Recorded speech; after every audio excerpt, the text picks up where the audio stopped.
longos, né? Tem gente que tem inclinações condilares, de guias condilares, né? Maiores e menores. Isso é muito legal, cara. É muito legal, porque explica muitas coisas, né? Esse conceito de oclusão mutuamente protegida, ele fica claro quando você entende que um sistema funciona em função de muitas coisas, em função de mastigar, de falar e de engolir. E que cada componente do sistema, quer seja lá na articulação, a inclinação do côndilo, ou a posição do músculo, ou a posição ou a altura do tamanho dos dentes, vai influenciar nesse movimento. Quando a gente entende isso de forma geral, fica fácil o resto das coisas. Porque assim, você vai pensar numa prótese total, como é um componente, já pensando lá para o próximo semestre, né? Já adiantando aqui a discussão para frente, pensa que o componente ele é móvel na boca, ele é solto na boca. Se eu tiver muitas cúspides muito altas atrás, na hora que eu fizer esse movimento anterior, vai encostar, vai empurrar a prótese para frente, vai soltar. Entendeu? Então, assim, explica demais a fisionomia do funcionamento do resto, né? Do resto das próteses, do resto das reivindicações orais. Então, assim, não dá para sair de oclusão zero, não dá para sair sem conhecimento, porque, infelizmente, para frente vai ficar deficiente. Fala, Gisela. É o que a gente tinha falado a respeito dessa altura das cúspides, aí vocês mencionaram dos dentes artificiais, né? Então, eu acho que a linha de raciocínio é a mesma. Quando a gente estava falando de determinante, falou assim, não, então se as cúspides muito, muito altas, né, pontiagudas, elas têm mais chance de interferência oclusal, que é o caso da prótese total, de um dente que é totalmente anatômico. Por que a gente não faz tudo cúspide baixa, então? Então, faz cúspide baixa, tora a cúspide de todo mundo. Por que não? Justamente porque a gente vai perder esse poder de trituração, de mastigação, que é o que acontece em dentes que têm inclinação zero na prótese total.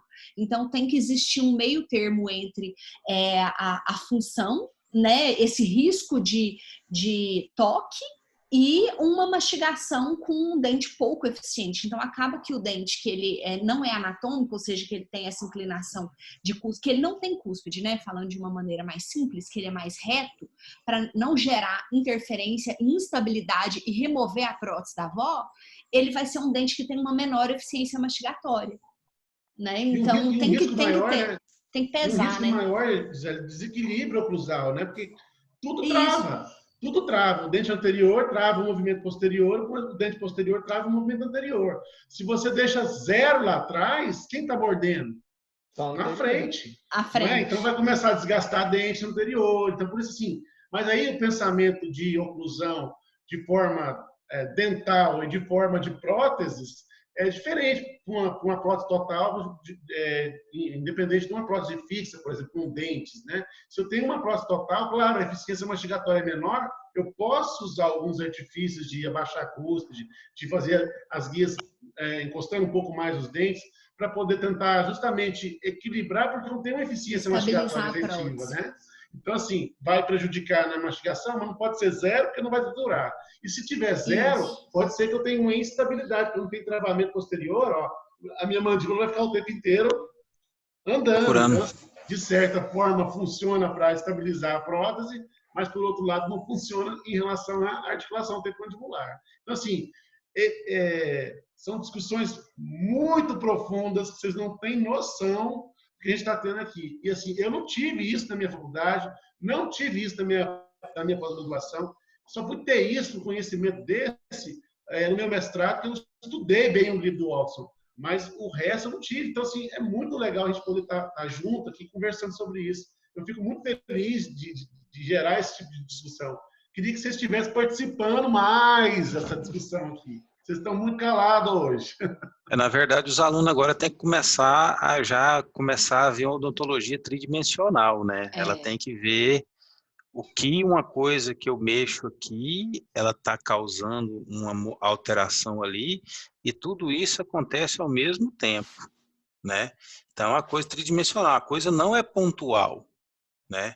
Eu mexo no côndilo, aliás, eu mexo na cúspide, eu causo problema no côndilo. Eu altero uma dimensão vertical com desgaste, né? Ou o desgaste altera a dimensão vertical, eu causo problema no côndilo. Gera estiramento muscular, gera dor. Aí cai naquele problema que o Paulo ensinou lá dos neurotransmissores, que vai, que vem, o negócio fica... Então, é convidar os alunos realmente a entrar na discussão, né? E convidá-los a começar a pensar tridimensionalmente, ver o que uma coisa leva a outra, né? Bacana. Turma, para vocês entenderem o nível que está essa questão da discussão, é só imaginar o seguinte: os professores te ensinaram, nesse momento, um ajuste de prótese total, que você não pode simplesmente pegar uma broca e ir lá e cortar as cúspides de todos os dentes. Eu vejo isso muito na vivência diária de alguns colegas que acham que prótese só para depois que eu corto as cúspides. Vai lá nos dentes posterior, corta todas as cúspides e a prótese para. Ora tudo. Só que o paciente não mastiga. Doutor, a prótese ficou ótima. Só não presta para mastigar, mas ficou boa. Agora parou. Qual que é a função dessa prótese? Zero. Em um outro momento, eu tenho que entender que não é só fazer um dente e esse dente ter formato de dente, uma cor de dente, o dente tá, nossa, ficou bom o dente. Mas na hora que meu paciente morde, quando ele coloca o dente para funcionar, esse dente não funciona como deveria. Então aí entra todos os quesitos de oclusão, de movimentos, crescimento, fala, tudo que vocês já sabem sobre anatomia de cabeça e pescoço, mais os conhecimentos de oclusão. Quando vocês começarem a pensar, como o professor Wellington acabou de dizer, que não é uma peça isolada, que é um todo, você vai dominar esse todo. Você é um mecânico que tem que fazer o carro andar. Aí o carro chega sem roda, você fica pondo gasolina. E aí? Você dá conta de ver um carro e falar tá faltando uma roda? Então você tem que ser capaz de abrir uma boca e falar, ó, tá faltando um dente, tá desse jeito, por causa disso, disso. É isso que tá interferindo nesse movimento, tá dessa forma. É aqui que a gente vai arrumar.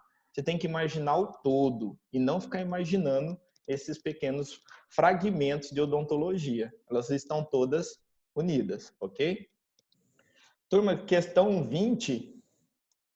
Novamente eu disse essa questão em laboratório e frisei várias vezes com vocês falando sobre a união do arco facial com o articulador. Qual são os dois componentes que eu preciso remover para fazer a união do arco facial ao articulador? É o pino guincisal e o relator náseo.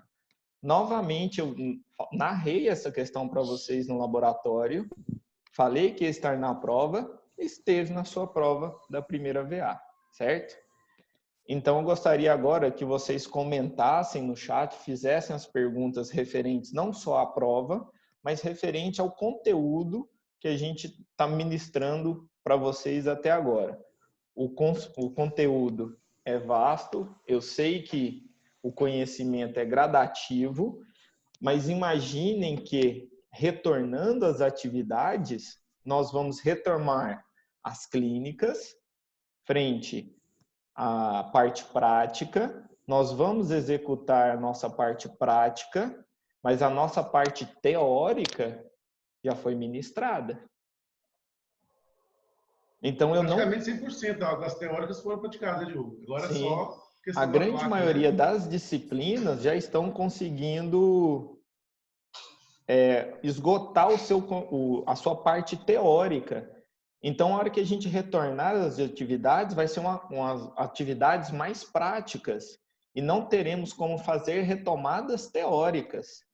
Então, eu friso novamente com todos os alunos. Utilizem o seu tempo da melhor forma possível.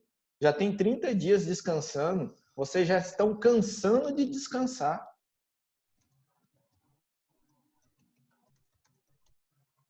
Pode fazer a pergunta sobre disfunção.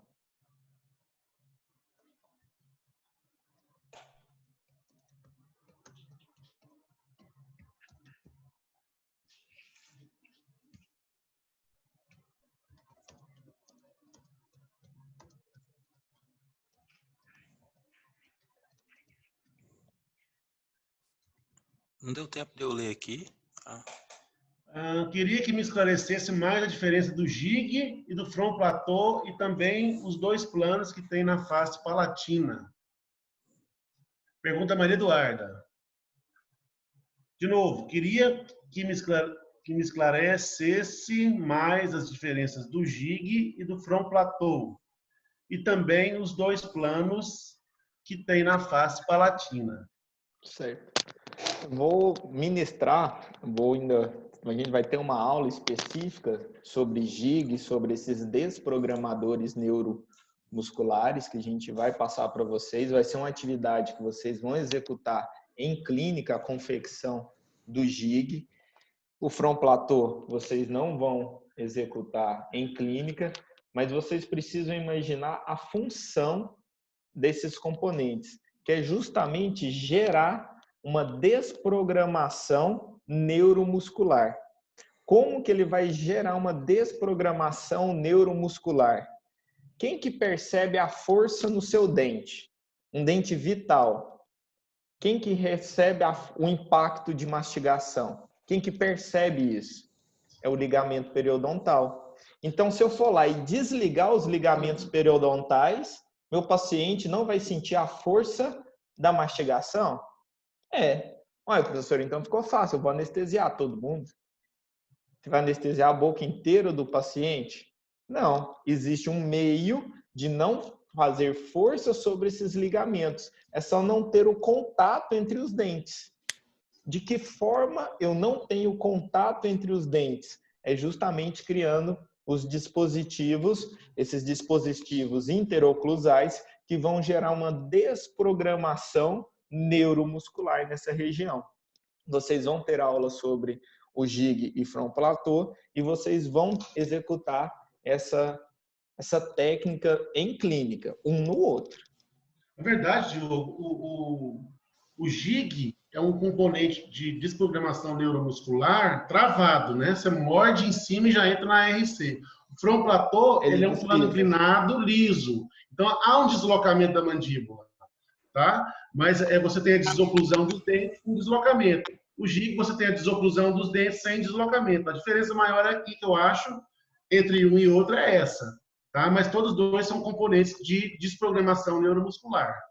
Tudo Sim. bem? E a questão Aí tem uma outra pergunta aqui com relação a os planos. Aqui eu não entendi. Quais os planos da face palatina? Eu creio que ela tá falando lembrar também que o GIG é só na região anterior, nos dois centrais ali, e o front platô atinge de canino a canino. Isso. Professor, é porque fala dos dois planos, que um é inclinado paralelo e parece que é de dentes superiores e o outro é de dentes anteriores. Aí eu fiquei meio perdida nesses dois planos que tem. Aí isso que eu queria entender. Planos... Mas, Eduardo, ainda não sei. Vai, Diogo. Eu ainda não entendi a pergunta Também dela, não. É que ela leu que existem dois planos. Um plano que está na parte incisal, da borda incisal dos dentes anteriores e superiores, e outro plano inclinado na face palatina, que é justamente aquele desgaste que a gente faz na palatina do GIG para gerar o plano de guia da região posterior para guiar essa mandíbula para a relação de relação cêntrica. Então, o desgaste que é executado na palatina para gerar a condução do movimento da mandíbula na relação cêntrica. É aquele desgaste da palatina. Isso, aí. Eu acho que eu entendi. Desculpa, Deus, eu entendi. Não, pode falar, professor. Certo. Eu acho que o entendimento disso fica claro quando você pensa que quando você encostar, triscar o seu primeiro dente no contato, o seu músculo trava. Então, eu preciso ter todo mundo desencostado para poder fazer a minha mandíbula movimentar para onde eu quero. Então, eu ajusto o plano do GIG inclinadamente com um único contato de MH, onde eu posso gerar ali o deslize para a RC. Acho que é isso, né, Diogo? Isso. Justamente esse plano inclinado na palatina faz esse movimento da mandibular em busca da relação cêntrica. E já adianto para vocês mais uma questão, se não de segunda, terceira VA ou de clínica. Qual são as 3 funções do GIG. Eu posso ter esse GIG fazendo a desprogramação neuromuscular. Ele vai gerar, não vai ter o contato de dentes posteriores. Então, ele vai auxiliar na busca da relação cêntrica e ele vai registrar a relação cêntrica. Então, as 3 funções: desprogramar, auxiliar e registrar. Ele desprograma a função neuromuscular, ele auxilia o movimento em busca da relação cêntrica e ele registra a relação cêntrica. Eu preciso entender as funções e entender o porquê que eu estou fazendo o GIG. Assim, minha técnica de confecção do GIG e a obtenção da relação cêntrica fica muito mais fácil. Ok? Repete. Claro. Semana que vem é feriado. Ah, é verdade. Sexta-feira. 1º de maio. 1º de maio. Aí todo mundo pode ficar em casa, Feriadão. tranquilo. Vai emendar com o final de semana. E essa questão dos feriados, turma, assim, nós não teremos encontros síncronos, ou seja, não vai ter live, mas pode ser que a gente poste algum material, disponibilize algum link para vocês, não para vocês fazerem um acesso na sexta, mas já deixando pronto, já imaginando a próxima semana. Porque, querendo ou não, a gente está disponibilizando o máximo de material possível, passando todo o conhecimento da melhor forma possível para vocês, ok? Maria Eduarda, quando a gente faz o GIG, ele tem 2 inclinações. Uma, topo a topo, que seria quando a borda dos incisivos centrais estão encostadas na incisal de dentes anteriores e superiores, e ele tem um plano onde essa mandíbula vai deslocar para a região posterior. Você tem que fazer um ajuste da inclinação desse plano para não ter toque de dente posterior. Se eu deixar com pouca inclinação e essa mandíbula vier para a região posterior, vai ter toque de dente posterior. Professor, então já sei, vou fazer um GIG grandão, bem volumoso, que daí eu tenho certeza que não vai ter toque de dente posterior. Aí você vai lembrar que a relação cêntrica está no eixo final de rotação mandibular. Então, eu não posso ter uma grande abertura mandibular, senão eu vou estar distante da minha relação cêntrica. Então, eu preciso ter uma inclinação dessa parede palatina que vai gerar uma desoclusão de dentes posteriores a menor possível. Ela vai ter um volume de resina acrílica, de Duralay nessa região, mas essa inclinação que vai determinar a desoclusão de dentes posteriores. Essa é a nossa próxima aula. Essa vai ser uma aula que eu vou postar sobre confecção desse GIG, desse desprogramador neuromuscular em clínica. Lembrando, quando nós retornarmos, vocês terão que fazer a tomada do arco facial, montagem do modelo superior no articulador, confecção do GIG, obtenção da relação cêntrica, montagem do modelo inferior e análise da oclusão do seu paciente. Professor, vai dar tempo? Se você quiser fazer dar tempo, utilize o seu tempo para não ter dúvida teórica na hora da prática. Aí dá certo. Agora chega o aluno, não sabe como montar um arco facial na clínica, eu não tenho como montar um projetor lá para te explicar novamente. Então, utilizem esses tempos. É verdade, né, João? Nós vamos ter o tempo só para fazer as práticas, né? Só clínica, a gente vai entrar nas clínicas. A gente já vai entrar em clínica. Justamente para não ter invasão em agosto ou semestre que vem. A gente precisa terminar esse semestre. É lógico. Tem muita coisa que não está na nossa esfera de atuação. Mas a partir do momento da liberação, a gente vai fazer a atuação da melhor forma possível. E a gente precisa imaginar que não somos as únicas disciplinas da faculdade. Prótese tem várias, a gente tem várias disciplinas clínicas, temos o 10º período que é praticamente só clínico. Então, para repor essas clínicas, eles vão usar o espaço clínico bastante. Então, nossa atuação tem que ser assertiva e coesiva. Os alunos têm que entrar na clínica sabendo o que vai fazer, a forma de fazer e sabendo Teoria, né? E o único momento que a gente tem para o semestre andar tranquilo. Por isso que eu estou reforçando com os alunos para eles estudarem essas partes teóricas e não deixarem as dúvidas acumularem, tanto de teoria quanto de uma prática, como montar um articulador, qual tipo de articulador, qual a sequência de montagem, para a gente ter uma tranquilidade no momento clínico. Porque realmente a gente não vai conseguir disponibilizar horário extra. A gente não vai conseguir disponibilizar muitas clínicas além das previstas para vocês. Professor, eu vou ser prejudicado na parte clínica, vai diminuir a carga horária? Não. Todas as clínicas que estavam previstas vão ocorrer. Vão ocorrer. Professor, a oclusão sempre vai ser no horário de oclusão? Provavelmente não. Professor, terei aulas aos sábados? Provavelmente sim. Nas férias de julho? Férias, estamos de férias, isso é férias. Então eu preciso que vocês entendam esse cenário para quando a gente retornar, ninguém ficar pensando, não, agora que eu vou entender a disciplina, agora que eu vou dar uma estudada, eu dei uma ajeitada aqui nessa VA, deu certo. E agora? E na prática? E como é que você vai resolver seu semestre? Não levem isso como uma crítica, mas como uma orientação, turma. Como orientação. Imaginem que quando a gente retomar, todo mundo retoma junto e a gente não tem mais tempo dessas discussões teóricas. Eu preciso que todos tenham esse entendimento, ok? Professores, mais alguma consideração? Algum aluno? Não, por mim não. Tudo certo. Tá de Bom boa. demais. Muito Tudo bom, certo? Diogo. Discussão Sim. Excelente. nível alto. Foi. Professora Gisela, alguma consideração? Muito Professor bom. Wellington? Não, tudo Não, certo. tranquilo. Muito bom.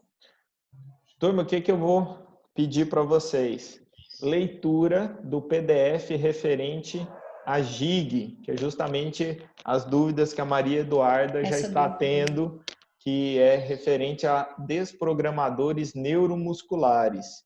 Então, para a próxima semana, eu sei que é feriado, a gente não vai ter o nosso encontro ao vivo, mas você vai executando a leitura ao longo da semana. Provavelmente eu já vou disponibilizar essa aula para vocês já irem se habituando com os termos da próxima etapa, para quando retornarmos, a gente não ter muitos dessabores na clínica, ok? Turma, tudo certo? Tudo certo. Sobre as notas, ela está perguntando. Notas. As notas Raul. serão só teóricas. As notas lançadas serão as notas teóricas. Certo. As notas teóricas serão lançadas, mas sem a parte prática dos modelos.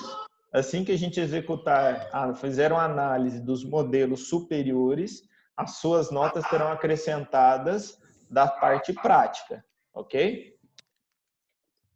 Todas as disciplinas estão seguindo essa orientação. As disciplinas clínicas, nós vamos tentar fechar as notas clínicas com as produções executadas previamente à paralisação, fechando assim as notas. Todas as disciplinas que tiverem condições de fecharem as suas notas completas de primeira VA vão fazer. As disciplinas que não tiverem a condição nesse momento serão lançadas somente a nota teórica, ok? As notas lançadas serão somente as notas das provas, mais a nota do vídeo que vocês enviaram no começo do semestre. Perfeito. É isso. Turma, menos de 1 minuto. Qualquer dúvida, estamos lá no grupo à disposição. Todos nós com vocês. E solo hoje não, Paulinho? Oi, solo. Acabou hoje, Viola, né? acabou? Musiquinha? Aqui, ó. Tchau pra vocês, bom fim de semana.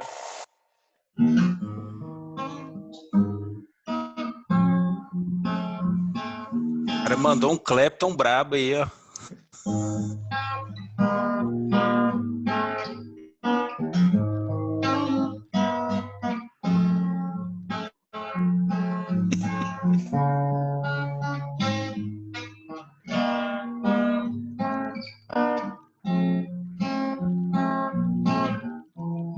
Tem gente que pode, ó.